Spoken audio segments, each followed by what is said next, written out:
whether we do it or whether we don't. We can either forget it, go back to fucking job club, or do it and just maybe get rich. The Full Monty is a movie about 6 broke blokes from Sheffield who decide, screw it, we're stripping. But what if I told you the actors were drunk during the final scene? The studio almost sent it straight to video, and Prince Charles, yes, actual Prince Charles, copied one of the dance moves. This isn't just a comedy classic, it's one of the weirdest success stories in film history. Here are 20 hilarious, shocking, and completely unexpected facts about the Full Monty that'll leave you speechless. Make sure to stick around till fact 20 because I promise, it's gonna get wild. Fact 1. The original title was totally bizarre. Before it was called The Full Monty, the film had a few other working titles, and one of them was Eggs, Beans, and Chippendales. Yes. Really. That strange title was meant to capture the mix of everyday British life, eggs and beans being classic working class fare, with the absurdity of the men trying to become exotic dancers like the famous Chippendales. It was cheeky, but kind of awful. Thankfully, the producers realized it wouldn't fly, especially for international audiences who might not get the reference, so they went with the Full Monty instead. Fact 2. Studio execs thought the Full Monty was a character's name. This lot go all the way. Don't they, lads?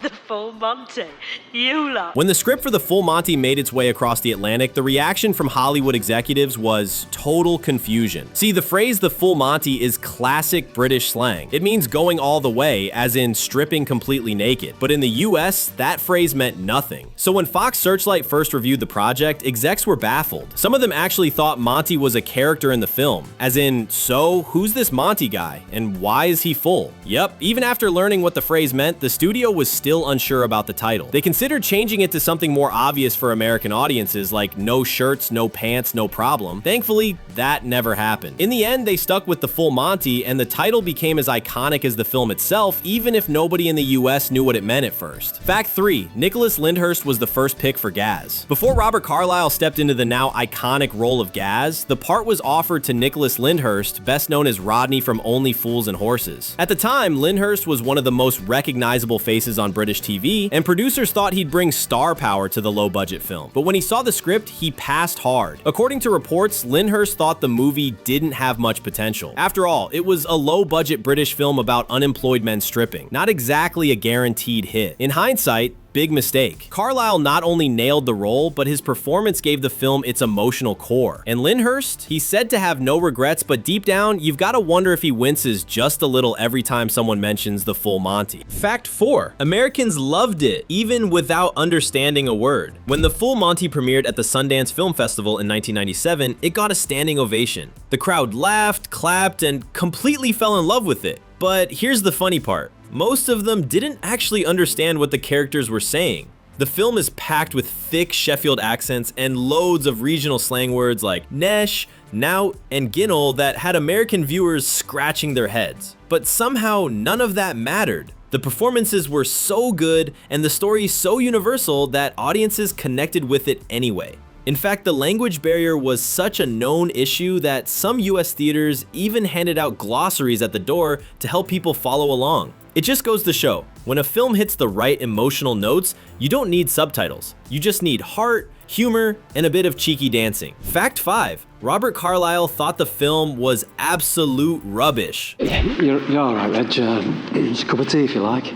No, thanks. I've got the kids outside. You'd never guess it from his performance, but Robert Carlyle, the man who played Gaz, did not believe in The Full Monty while filming it. In interviews after the movie's success, Carlyle admitted he thought the entire project was a load of pish. In plain English, he thought it was nonsense, low budget, silly, pointless. He didn't see how a story about 6 out-of-work guys stripping could amount to anything more than an awkward TV special. To be fair, the production was rough. The weather was miserable, the budget was tiny, and the cast had no idea if what they were doing would work. But Carlyle gave it his all anyway, and his mix of charm, desperation, and dry wit ended up anchoring the entire movie. Ironically, the role he almost laughed off earned him a BAFTA for Best Actor. Fact 6. It almost went straight to video. Hard to believe now, but The Full Monty was dangerously close to skipping theaters altogether and heading straight to video shelves. When Fox Searchlight saw the first rough cut of the film, they weren't impressed. Executives didn't think the story was strong enough, the humor didn't land for them, and they questioned whether a film would appeal to a wide audience, especially in America. Their plan? Quietly release it straight to home video and move on. But producer Umberto Pasolini refused to let that happen. He believed in the film and pushed for a full theatrical release. The studio eventually agreed after a recut, tighter edits, and some strategic test screenings. Fact 7. The job center hot stuff scene was nearly scrapped. It's one of the most iconic scenes.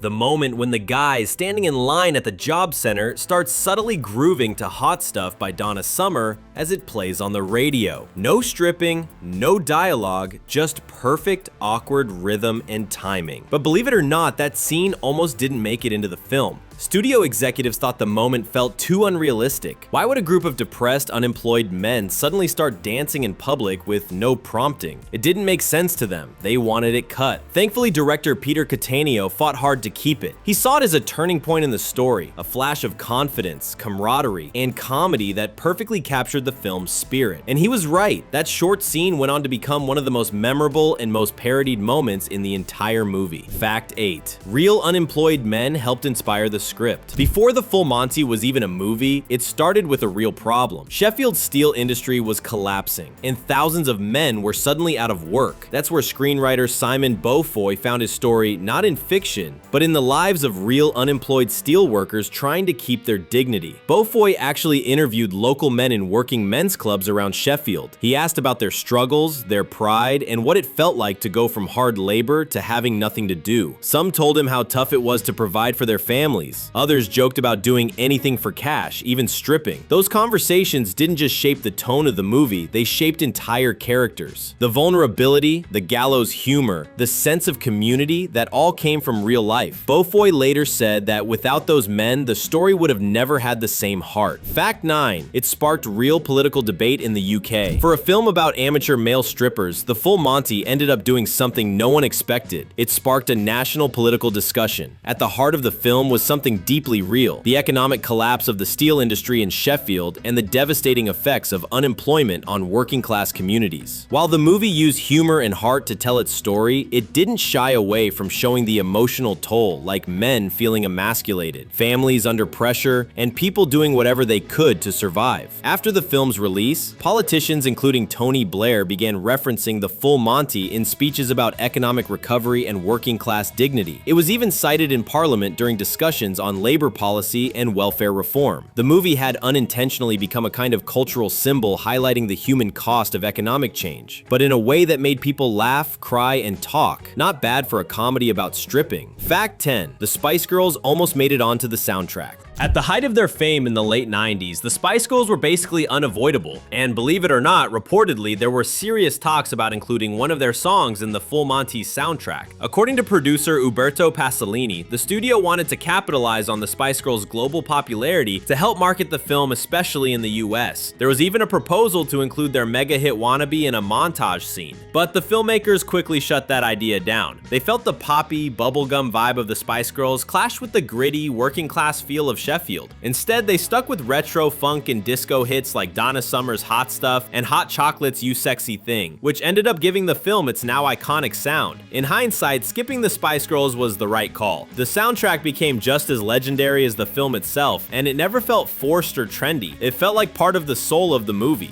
Fact 11. It was rejected by Channel 4. Before The Full Monty became one of the most iconic British comedies of all time, it was actually rejected by the very company that helped develop it. Back in the early 90s, the script was commissioned by Film 4, the film arm of Channel 4. Screenwriter Simon Beaufoy, who had never written a full film before, delivered a raw, hilarious, and surprisingly emotional story about unemployed steelworkers in Sheffield who decide to form a strip act. It was bold, it was original, and it was based on real working-class struggles. But Channel 4 got got cold feet. They felt the film was too similar in tone to Brassed Off, another working-class British dramedy released around the same time. So they passed, just like that. Thankfully, producer Uberto Pasolini didn't give up. He believed in the story and pitched it elsewhere, eventually getting it picked up by Red Wave Films and Fox Searchlight. The result? A movie made on a shoestring budget of £3 million that went on to gross over $250 million worldwide. So yeah, Channel 4 might have missed out on one of the biggest British film success stories of the decade. Fact 12. Prince Charles was a fan, sort of. Believe it or not, The Full Monty didn't just win over audiences in cinemas, it made its way into royal circles too. After the film became a massive hit in 1997, word spread that Prince Charles, now King Charles III, had watched it and found it surprisingly funny. During a charity event, actor Robert Carlyle recalled being introduced to Charles, who leaned in and said with a smirk, "Ah yes, I've seen your film, very amusing." While Carlyle didn't press for details, he figured a royal wouldn't exactly go on the record praising a movie about unemployed steelworkers turning to stripping. It was a surreal moment. Imagine one of the most buttoned-up figures in British public life chuckling at "You can leave your hat on." Fact 13. One test screening left the cast stunned. Here's why. During an early test screening in the UK, the cast and crew of The Full Monty sat in the back of the theater nervously waiting to see how a real audience would react to their offbeat comedy. What happened by the end?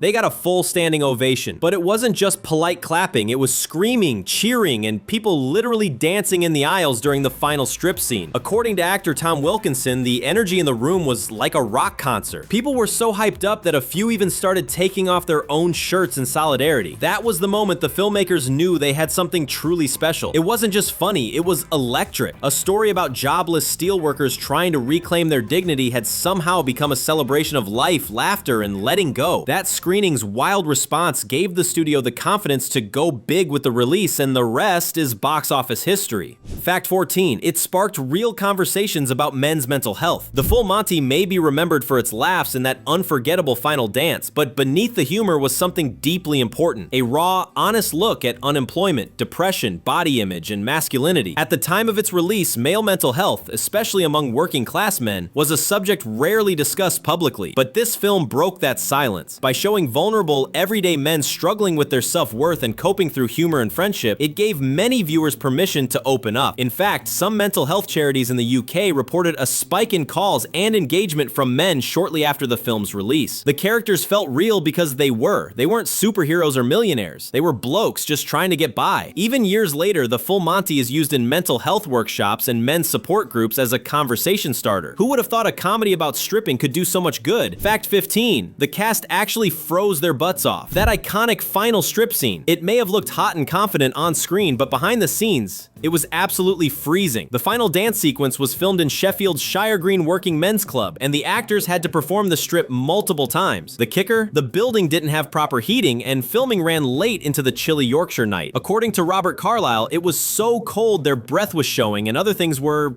shrinking. The crew had to keep the actors warm with heat lamps and hot water bottles between takes. Even worse, the extras in the audience were bundled up in coats, while the lead actors were basically down to nothing but hats and nerves. But despite the discomfort, the scene worked perfectly because of that real tension and vulnerability. You're not just watching characters strip, you're watching actors truly put themselves out there, physically and emotionally. No wonder it became cinema history. Fact 16.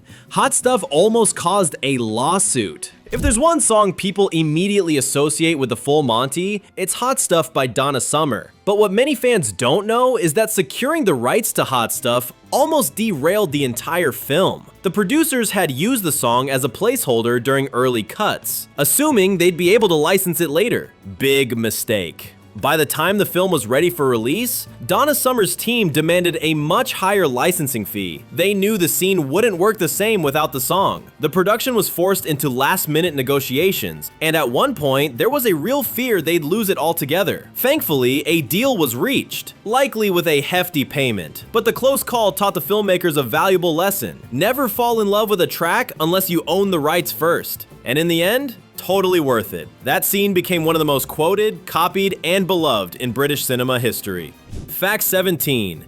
It outgrossed Titanic in the UK for a while. Yes, you read that right. In 1997, the same year Titanic was making history, The Full Monty actually beat James Cameron's blockbuster, at least in the UK box office. While Titanic was a global juggernaut, The Full Monty connected with British audiences on a much more personal level. It tackled real issues like unemployment, masculinity, and the struggles of working-class life with humor and heart. Word of mouth exploded. Audiences were showing up in droves, and for a time, it held the title of the highest grossing British film of all time. Its UK box office take? Over £52 million.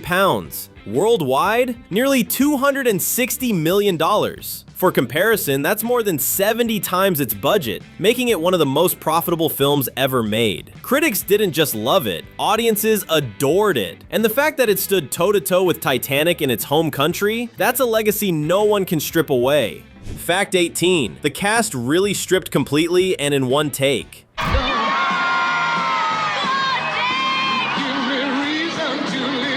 Yes, they actually did it. The final strip scene wasn't camera trickery or clever editing. The cast of The Full Monty went fully nude in front of a live audience of extras, and they only did it once. Here's how it went down. The actors were understandably nervous about the last scene, especially knowing it would end with them bearing everything under stage lights. So director Peter Cattaneo made them a promise. They'd rehearse it as many times as needed, but when it came to shooting the full frontal moment, there'd only be one take, and the camera would be positioned carefully to keep it tasteful, but still shocking. The extras in the crowd were real Sheffield locals, and the energy was electric. When the cast dropped their hats, the audience reaction was so wild and genuine, it didn't just make the scene, it sealed it as cinema history. Fact 19. They were drunk during the final strip scene.